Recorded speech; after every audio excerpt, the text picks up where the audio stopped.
ఇక్కడ జరిగిన దోపిడీ కేసుకి ఒక్కొక్క టైప్ ఆఫ్ బ్రాండ్కి, చీప్ బ్రాండ్కి 150 రూపాయలు నేను ఉండింది చెప్తుండా.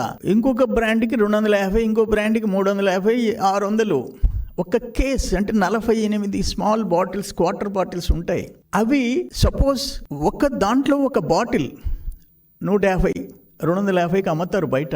ఇది త్రూ ఎక్సైజ్ డిపార్ట్మెంట్ స్కానింగ్ చేసి షాప్స్కి పంపిస్తారు. ఇక్కడ Kasireddy and team, Jaganmohan Reddy team చేసింది ఏంటంటే స్కానింగ్కి పోకుండా, డిపోకి పోకుండా, ఎక్సైజ్ డిపార్ట్మెంట్ డిపోకి పోకుండా డిస్టిలరీ టు నేరుగా సేల్స్.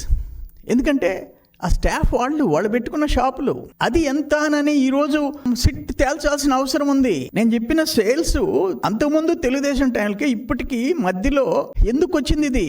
ఎందుకంటే అనఫిషియల్ సేల్స్, డిపోకు పోకుండా నేరుగా అమ్మిన సేల్స్ ఎంత? అందుకని 3,200 కోట్లు కాదు, మోర్ దెన్ 10,000 crores, 10,000 కోట్ల పైన.